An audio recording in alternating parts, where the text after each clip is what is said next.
Det skulle have været en af de stolteste dage i EU's historie, og kulminationen på en drøm. Europe needs a strong president representing the Union vis-à-vis China, United States, and representing our strength, our desire, our will. Drømmen var et samlet Europa, repræsenteret af én person. En præsident, der kunne samle og skabe enighed blandt EU's markante personligheder. Le fait d'avoir un président stable, en soi, c'est un symbole. Une personnalité que les gens s'habitueront à reconnaître comme la voix de l'Europe. Efter 8 års forhandlinger og et utal af kompromiser, var det endelig lykkedes at blive enige om én person.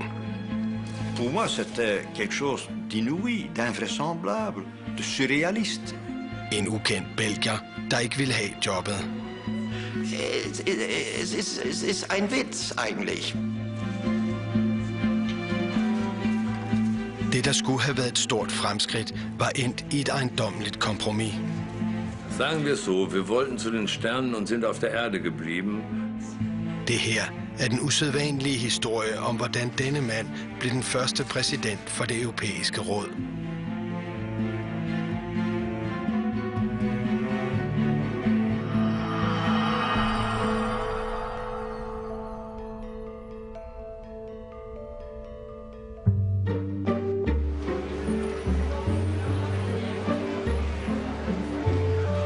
Det begynder med et skænderi mellem Jacques Chirac og Gerhard Schröder. It was an incredible scene of aggression between them.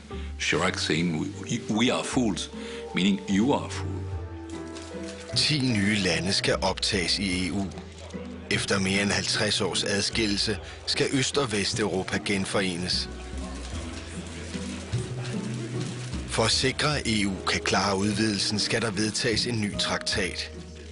EU har ingen præsident.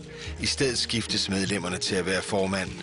Lige nu er det Jacques Chiracs tur. C'est la réalisation d'un rêve, de ce rêve qui est né dès l'époque de la Résistance, dans l'esprit d'un certain nombre de Français, ailleurs aussi, et qui s'est développé à partir du lendemain de la Libération, c'est-à-dire d'une Europe qui soit à la fois pacifique et démocratique.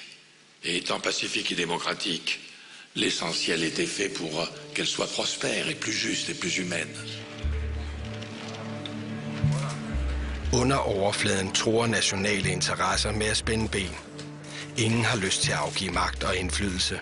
Slet ikke Frankrigs præsident Jacques Chirac. Das Treffen in Nizza war eine ziemliche Katastrophe. Das dauerte ungemein lange, bis man überhaupt zu einer Einigung kam.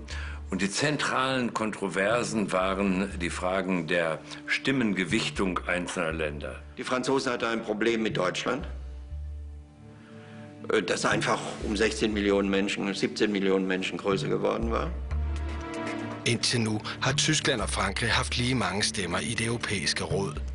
Men nu kræver Gerhard Schröder, at Tyskland skal have flest. Mens de andre venter, forsøger Jacques Chirac og Gerhard Schröder at tale sig til rette. There was a meeting between Chirac and Schröder said, now we've got 80 million people, you're 60 million, we're more than we are. We need to have at least one vote more, meaning we are the first. And Chirac said, this is for us a question of prestige, of national identity, and I refuse it. His very deep feeling was, I will never concede one vote to Germany. And the whole summit, 3 days, it was the longest in the European history, was all about that. So zog sich das hin und hin und hin und ein Tag wurde verlängert.